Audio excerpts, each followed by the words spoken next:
नमस्कार साथियों, ऑब्जेक्टिव प्रश्न धारा ओपीडी पर सीआर देवासी आप सभी का स्वागत करता हूं। तो अपने ओपीडी ऑब्जेक्टिव प्रश्न धारा पर जो 2100 प्रश्नों का कारवा शुरू किया है, 2100 प्रश्न टारगेट रखा है, 2100 से ज्यादा ही है आपके लिए प्रश्न। उसमें मैंने कल आपसे, जैसा कि आपको बताया था, आपसे प्रॉमिस किया था कि आभूषण से संबंधित 2 क्लास है, टोटल 2 पार्ट, जो 2 पार्ट में क्लास से लाने का प्रयास करूंगा। उन 2 पार्ट में आपके आभूषण से संबंधित बनने वाले समस्त क्वेश्चन बने हुए और भविष्य में कौन कौन से क्वेश्चन बन सकते हैं, उन सबका मिक्स करके एक क्लास देने का प्रयास करूंगा। तो वो ये जो दूसरी क्लास है या दूसरा जो भाग है वो आपके लिए मैं आज ये लेके आया हूं। ये दूसरा भाग, आप इसमें से जो प्रश्न है वो आप देखें। एक चीज और मैं कल के जो वीडियो है उसमें आपके क्लियर कर दूं, कोकरू जो है वो कान का आभूषण है। कोकरू को या सामान्य भाषा में पुरुषों द्वारा पहना जाने वाला गोखरू जो है, पुरुषों द्वारा एक पहना जाने वाला, सामान्य भाषा में गोखरू भी कहते हैं उसे, वो कान में पहना जाता है। वो एक आभूषण है कान का, जैसे अपने रिंग टाइप एक आभूषण होता है, वो गोखरू होता है। गोखरू अगर स्त्री से संबंधित या स्त्रियों के आभूषण से संबंधित अगर पूछा जाएगा तो गोखरू हाथ का आभूषण है, स्त्रियों का आभूषण है। ये आपके लोगों के कमेंट आए थे, मैं आपके क्लियर कर दूं। एक और आया था दामने, दामना या दामनी या दामना या दामन, जो प्रश्न था उसके बारे में कमेंट आया था। तो वो थोड़ा मुझे लगा, मैंने कहा ये आप थोड़ा अपना कंसेप्ट क्लियर रखें। कंसेप्ट क्लियर कैसे रखना है, फिर अपन फंसते कहाँ है, एग्जाम में फंसते हैं। क्या हाथ भी ऑप्शन, सर हाथ भी ऑप्शन में और उंगली भी ऑप्शन में? अरे यार, जब लास्ट जो ऑप्शन में दे रखा है कहाँ पहना जाएगा? उंगली में पहना जाएगा, तो पहली प्रायोरिटी तो उंगली को मिलेगी ना, हाथ थोड़ी आंसर राइट होगा। क्यों सर, हाथ भी राइट है, हाथ भी ऑप्शन में और दोनों? क्या उसमें कोई ऑप्शन था कि और ब दोनों या स और द दोनों? ऐसा कोई ऑप्शन नहीं था। तो आप, ये अंडरस्टूड बात है। तो इस बारे में आप एक कमेंट मैंने देखा था, पढ़ा था, तो उसको आप देखें। हाँ, गोखरू वाला जो है मैं वो आपके क्लियर कर रहा हूँ। इस चीज के लिए आप ध्यान रखें, आप तैयार रहे। वैसे ही हमारी टीम ने वो पिन कर दिया था कमेंट, लेकिन फिर भी आपके मैं अभी ये क्लियर कर देता हूँ। और वो जो क्वेश्चन है, जो दामना या दामनी वाला जो प्रश्न आपके द्वारा वापस वहां कमेंट में पूछा जा रहा है, उस प्रश्न को आप देखें, प्रश्न की लैंग्वेज देखें और फिर उस प्रश्न को सॉल्व करने का प्रयास करें। ये परीक्षाओं में भी आपसे गलतियां होगी, तो थोड़ा आप सोचें और देखें, ठीक है? चलो, तो बिना किसी देरी के इस क्लास को अपने शुरू करते हैं। आभूषण व पहनावा, आभूषण व पहनावा। शानदार सा थंबनेल बनाया है कैलाश जी ने, देखिए आप। चलो अपने शुरू करते हैं। पहला प्रश्न, भील जनजाति में कछावू, भील जनजाति में कछावू कौन पहनता है? भील जनजाति में कछावू कौन पहनता है? पहले तो ये क्या है? तो ये घुटनों तक पहना जाने वाला एक कपड़ा है, घाघरे नुमा कपड़ा होता है। घुटनों तक पहना जाने वाला घाघरे नुमा एक कपड़ा होता है, उसे क्या कहा जाता है? कछावू। क्या कहा जाता है? कछावू। जो कछावू जो है वो घाघरे नुमा आ गया, तो इसका सीधा सा उत्तर अपने निकल जाएगा। यानी न पुरुषों द्वारा पहना जाएगा, न नवयुवक लड़का, न बालक द्वारा। ये किसके द्वारा पहना जाता है? महिलाओं द्वारा। कछावू किसके द्वारा पहना जाता है? महिलाओं के द्वारा। कछावू महिलाओं द्वारा पहना जाने वाला जो है वो एक घुटनों तक पहना जाने वाला घाघरा है। घुटनों तक पहना जाने वाला क्या है? घाघरा है। क्लियर? चलो बड़े अगले क्वेश्चन की तरफ। दूतई, गदर, कानो, दूतई, गदर, कानो और मिर्जाई किससे संबंधित? अब भी जस्ट, मतलब शायद मैंने वो मैराथन क्लास ली थी तब भी आपको बताया था। लेटेस्ट जो अभी कोई महिला अधिकारी वाला कोई पेपर हुआ था, उस पेपर में ये सवाल पूछा गया था और ये इंपॉर्टेंट सवाल है। इंपॉर्टेंट सवाल है क्योंकि इसके जो नाम है उससे पता नहीं चलता है कि ये चीज क्या है। दूतई, गदर, कानो और मिर्जाई, ये क्या है? इसके नाम से क्लियर पता नहीं चलता। तो ये जो है ये मोस्ट इंपोर्टेंट सवाल है। आप इसको देखें, ना ये तलवार है, ना ये पगड़ी है, ना ये ओढ़नी है। ये एक प्रकार की अंगरखी जो होती है उनके प्रकार है। किसके प्रकार है? अंगरखी के। दूतई, गदर, कानो और मिर्जाई क्या है? तो किससे संबंधित है? तो वो अंगरखी। अंगरखी किसे कहते हैं? ये प्रश्न ये भी पूछा है कि अंगरखी का मतलब क्या होता है। अंगरखी यानी पुरुषों के द्वारा कमर के ऊपर पहने जाने वाली, कमर के ऊपर जो पहनी जाती है उसे क्या क्या कहा जाता है? अंगरखी कहा जाता है। क्या कहा जाता है? अंगरखी। क्लियर? चलो बड़े अगले क्वेश्चन की तरफ। खोइतु वस्त्र संबंधित है। अच्छा क्वेश्चन है। खोइतु वस्त्र संबंधित है। खोइतु वस्त्र संबंधित है मीणा जनजाति से, ग्रासिया जनजाति से, भील जनजाति से या फिर सहरिया जनजाति से। खोइतु वस्त्र संबंधित है, एक लंगोट होती है, खोइतु एक लंगोट होती है और ये भील जनजाति से संबंधित है। किससे संबंधित है? भील जनजाति से। खोइतु जो है वो किस जनजाति से संबंधित है? भील जनजाति से। क्लियर? बड़े अगले क्वेश्चन की तरफ चलिए। नेक्स्ट क्वेश्चन, आदिवासियों द्वारा, देख लो आप, इंपॉर्टेंट क्वेश्चन है।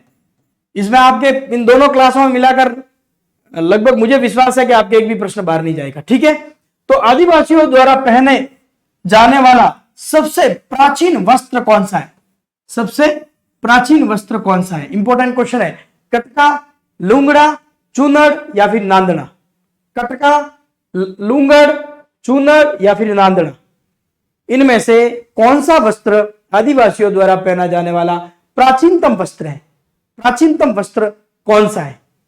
क्या वो कटका है? क्या वो लुंगड़ा है? क्या वो चूनड़ है? क्या वो नांदड़ा है? कौन सा प्राचीनतम वस्त्र है?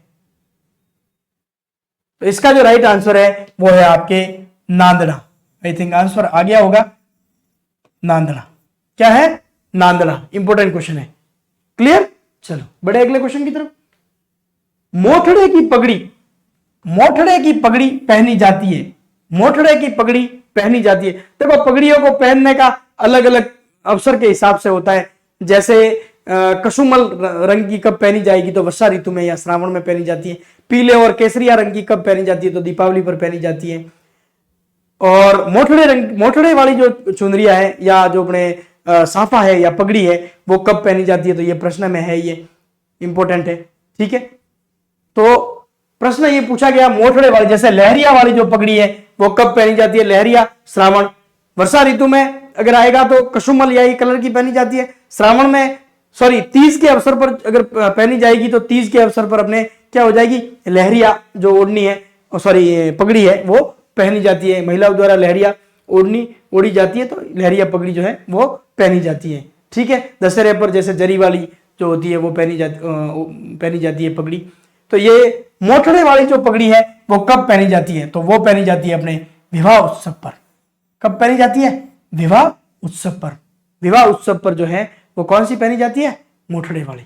कैसे, कौन सी पहनी जाती है? मोठड़े वाली। जैसे पीली है, सामाजिक मांगलिक जो कार्यक्रम होता है उसमें पीली जो है पगड़ी है वो बांधी जाती है। तो ये है इसके पगड़ियों से संबंधित कुछ अलग और एक्स्ट्रा फैक्ट्स आपके लिए।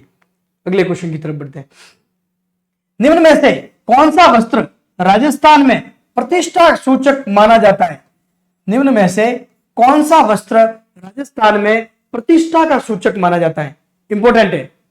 इनमें से कौन सा जो वस्त्र है वो प्रतिष्ठा का सूचक माना जाता है? अचकन, पगड़ी, साड़ी या अंगोछा, इनमें से कौन सा वस्त्र जो है वो प्रतिष्ठा सूचक है? प्रतिष्ठा सूचक कौन सा है? तो इसका जो राइट आंसर है, आई थिंक सबका उत्तर आ गया होगा, वो है आपके पगड़ी। राइट आंसर क्या है? पगड़ी। बड़े अगले क्वेश्चन की तरफ चलिए। निम्नलिखित में से पगड़ी का आभूषण कौन सा है? निम्न में से पगड़ी का आभूषण कौन सा है? एक और मैं बता देता हूं आपको। एक तो है तुर्रा कलंगी। तुर्रा कलंगी, ये भी तुर्रा कलंगी जो है ये भी किसका आभूषण है? पगड़ी का आभूषण है। ठीक है, और एक मालाबंदी, एक और आप याद रखें, मालाबंदी, ये भी किसका आभूषण है? ये भी पगड़ी का आभूषण है। मालाबंदी और तुर्रा कलंगी, ये तो मैं बता देता हूं आपको, दो जो है पगड़ी के आभूषण है। इसके अलावा इनमें से कौन सा है?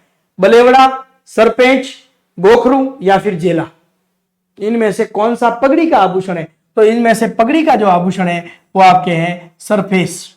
कौन सा है? सरपेच। सरपेच, तुर्रा कलंगी और मालाबंदी, ये जो है ये चारों जो है तीनों है, ये तीनों किसके आभूषण है? पगड़ी पर पहने जाने वाले आभूषण है। क्लियर? बड़े अगले क्वेश्चन की तरफ चलिए। Next question, अटपटी। अटपटी, अमरसाई और उदयसाई और शिवसाई क्या है? अटपटी, अमरसाई, उदयसाई और शिवसाई क्या है? पगड़ियों के प्रकार, आभूषण के प्रकार, भेड़ों की प्रजातियां या खाद्य पदार्थ। अब चलो ये बेसिक सा क्वेश्चन है, इसका आंसर आई थिंक सबका आ जाएगा, इंपॉर्टेंट भी है। लेकिन वही वही बात मैं कह रहा हूं कि जब ये 150 प्रश्नों में पूछा जाता है या 100 प्रश्नों में पूछा जाता है तब ये इंपॉर्टेंट बन जाता है। जब अपन अलग अलग टॉपिक वाइज पढ़ लेते हैं तब ये इतना इंपॉर्टेंट नहीं रहता है, अपने को आंसर भी लगभग मिल जाता है। लेकिन जब ये 100 प्रश्नों के अंदर या 150 प्रश्नों के अंदर पूछा जाएगा तब उस मिक्स प्रश्नों में फिर अपन कंफ्यूज होते हैं कि खाद्य पदार्थ हैं, भेड़ों की प्रजातियां हैं, आभूषण के प्रकार हैं या फिर पगड़ियों के प्रकार हैं।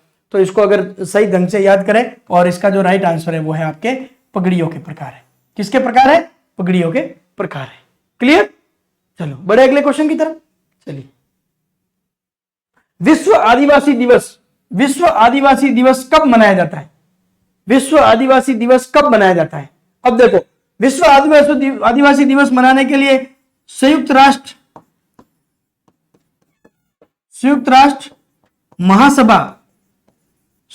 महासभा ने किस साल में, किस वर्ष में इसको घोषणा की थी? तो इसकी घोषणा की गई थी दिसंबर, ध्यान रखें आप, दिसंबर 1994, दिसंबर 1994 में संयुक्त राष्ट्र महासंघ ने यह घोषणा की थी कि इस तिथि को विश्व आदिवासी दिवस मनाया जाएगा।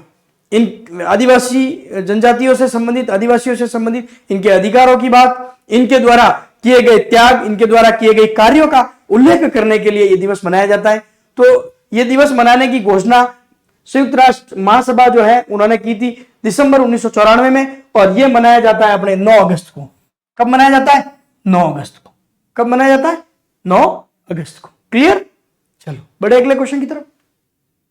हेलरू संस्था संबंध है, हेलरू संस्था संबंध है ग्रासिया जनजाति से, भील जनजाति से, सहरिया जनजाति से या मीना जनजाति से?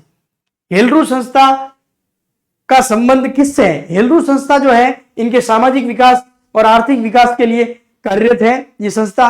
तो इस संस्था का जो संबंध है वो है ग्रासिया जनजाति से। हेलरू संस्था ग्रासिया जनजाति के उत्थान के लिए लगातार प्रयासरत है। क्लियर? चलो बड़े अगले क्वेश्चन की तरफ। चलो अच्छा सा क्वेश्चन है, देखो इसका आंसर आप निकाले देखें।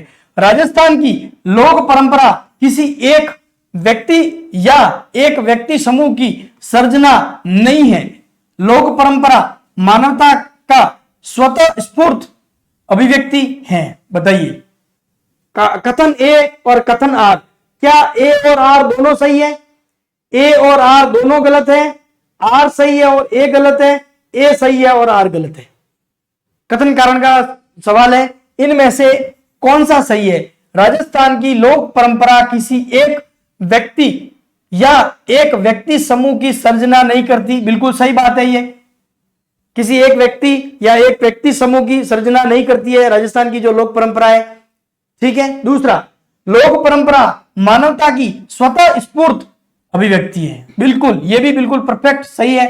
तो इसका जो राइट आंसर बनेगा वो बनेगा ए और आर दोनों सही है। ए और आर दोनों सही है। ध्यान रखें आप, इस तरह के क्वेश्चन भी पूछे जा सकते हैं कथन कारण के इस टॉपिक में से।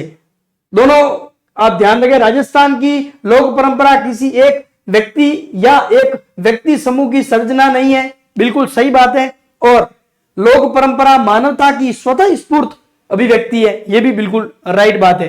तो इसका जो आंसर बनेगा वो बनेगा अपने ए और आर दोनों जो है सही है। ए और आर दोनों क्या है? सही है। बड़े अगले क्वेश्चन की तरफ चलिए। गजीफा, गजीफा चर भर नार चरी। ठीक है, गजीफा क्या है? तो गजीफा एक ताश का खेल है। किसका खेल है? ताश खेल, ताश का खेल है। ये पुराने खेल है। चार भर, चार भर कहीं पे मिलेगा आपको चर भर, कहीं पे ये क्या मिलता है? चर भर। क्या होता है? इस तरह का एक बनाते हैं, 1 2 3 9 गोटी होती है।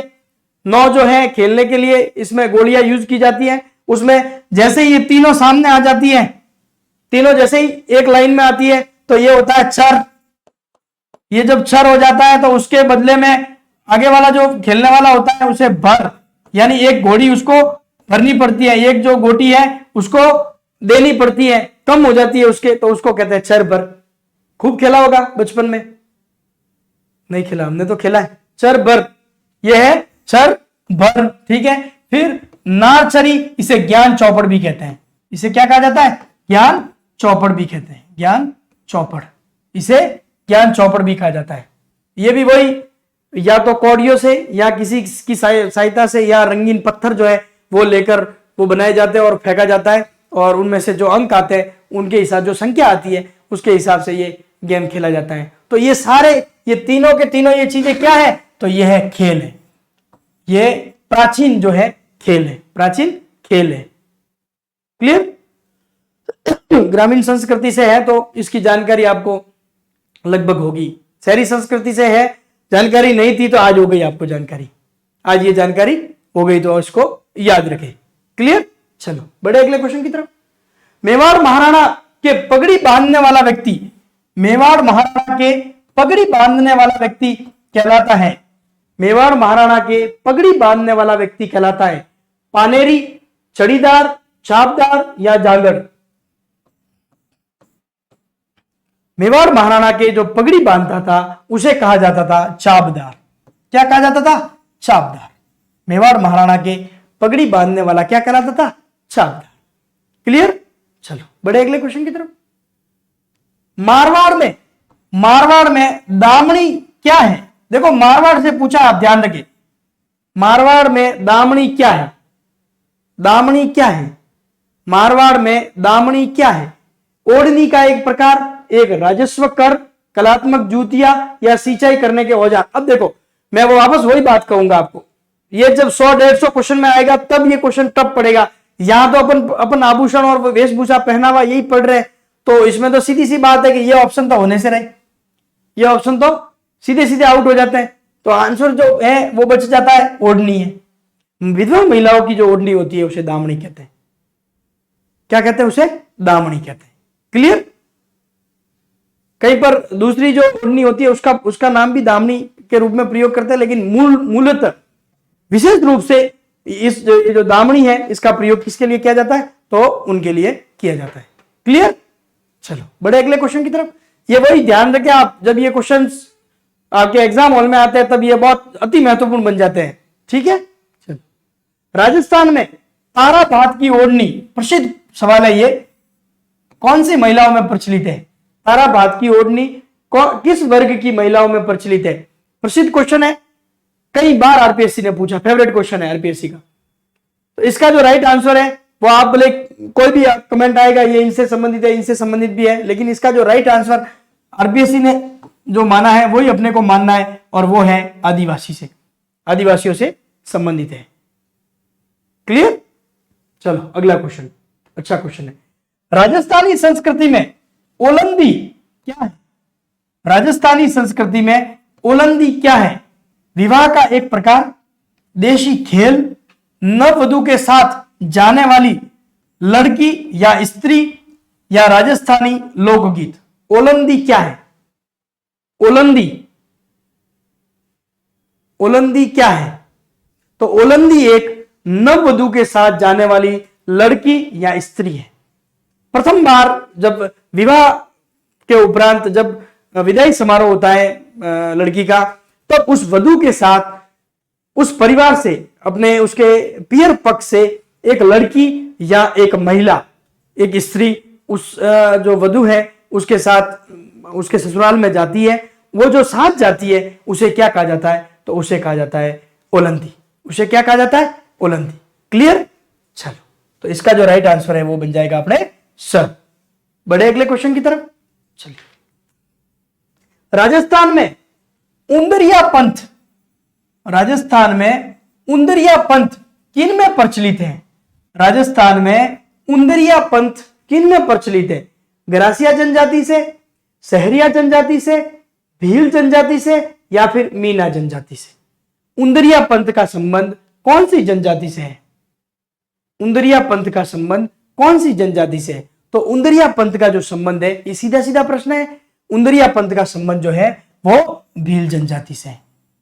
किनसे है? भील जनजाति से। उंदरिया पंथ जो है वो किन से संबंधित है? तो वो है अपने भील जनजाति से संबंधित है। क्लियर? बड़े अगले क्वेश्चन की तरफ चलो।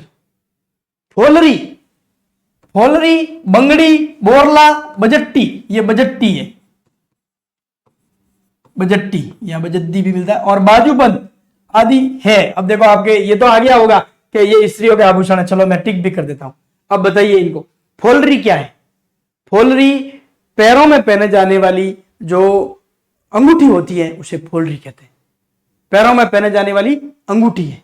बंगड़ी हाथ में पहनी जाती है, बंगड़ी हाथ का आभूषण है, हाथ में पहनी जाती है। बोरला सिर के ऊपर पहना जाने वाला, सिर के ऊपर पहना जाने वाला आभूषण है। बजट्टी या बजत्ती ये जो है गले का आभूषण है, गले में पहना जाने वाला आभूषण है। फिर बाजूबंद, ये वापस हाथ का आभूषण है। बाजूबंद का आभूषण है, हाथ का आभूषण है। क्लियर? तो ये जो चारों पांचों है ये किससे संबंधित है? तो स्त्रियों के आभूषण है। ये तो शायद आंसर शुरुआत में ही आ गया होगा। क्लियर? चलो बड़े अगले क्वेश्चन की तरफ। आभूषण सुम्मेलित कीजिए, आभूषण सुम्मेलित कीजिए।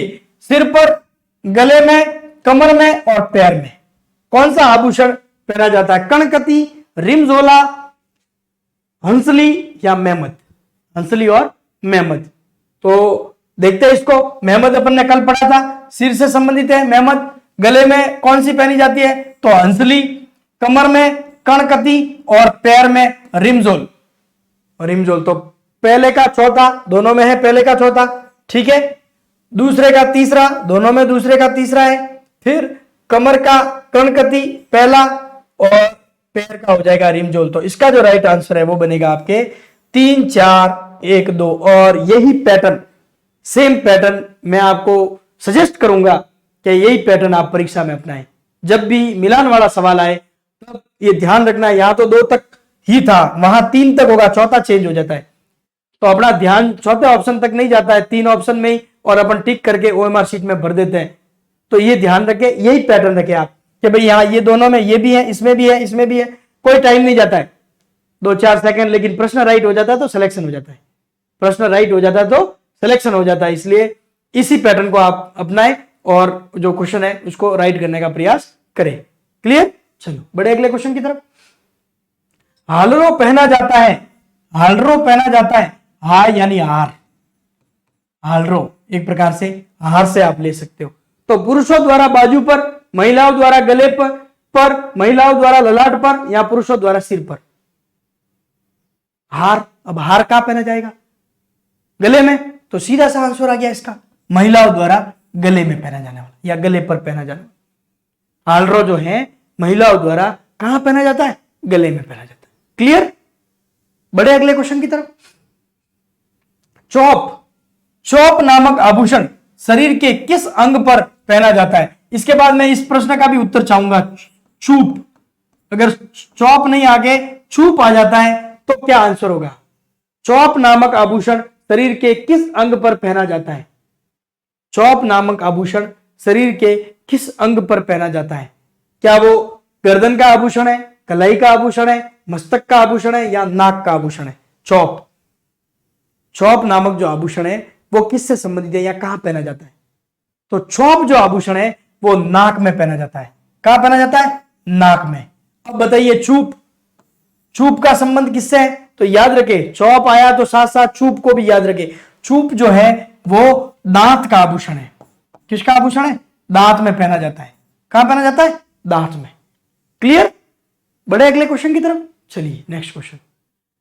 अन्वेष्टा, अन्वेष्ट, अनोटा, जरा, पोलरा शरीर के किस अंग के आभूषण है? यह प्रश्न देखिए आप। अन्वेष्ट, अनोटा, जरा और पोलरा शरीर के किस अंग के आभूषण है? कान के आभूषण है, पांव के आभूषण है, नाक के आभूषण है या सिर के आभूषण है? इंपॉर्टेंट क्वेश्चन है, इंपॉर्टेंट लगा दे आप। अन्वेष्ट, अनोटा, जरा और पोलरा शरीर के किस अंग के आभूषण है? तो पोलरा, पोलरा से याद रखें आप, पोलरा से, पोलरा या में प है तो यह है पाव का। किसका आभूषण है? पाव का आभूषण। अनोटा, अन्वेष्ट, जरा और पोलरा ये जो है पाव के आभूषण है। किसके आभूषण है? पाव के। क्लियर?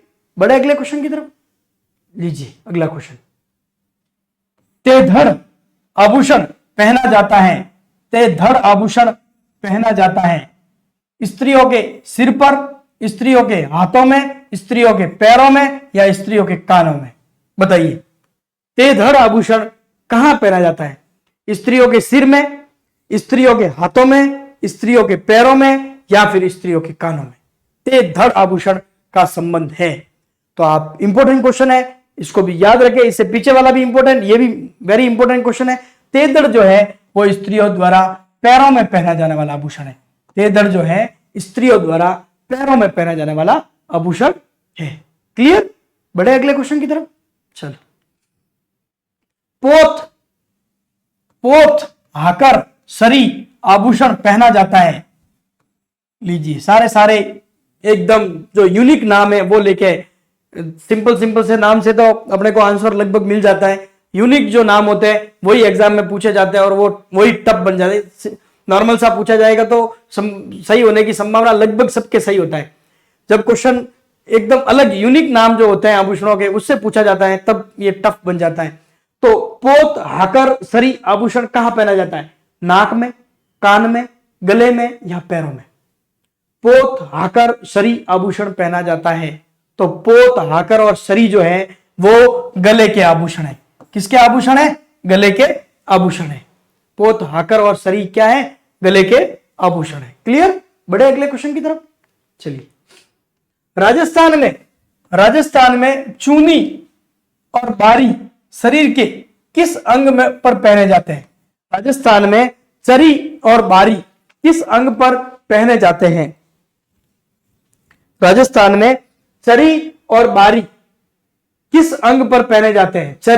चूनी और बारी। चूनी और बारी, राजस्थान में चुन्नी और बारी, चुन्नी से क्लियर हो जाता है आपने। चुन्नी और बारी किस अंग पर पहने जाते हैं? कान में, पांव में, नाक में या सिर में? चुन्नी और बारी, चुन्नी और बारी जो है वो नाक के आभूषण है। किसके आभूषण है? नाक के आभूषण है। चुन्नी और बारी, चुन्नी और बारी ये किसके आभूषण है?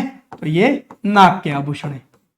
बोलने में मिस्टेक हो रही थी तो मैं लिख दिया वापस। ये किसके आभूषण है? नाक के आभूषण है, चुन्नी और बारी।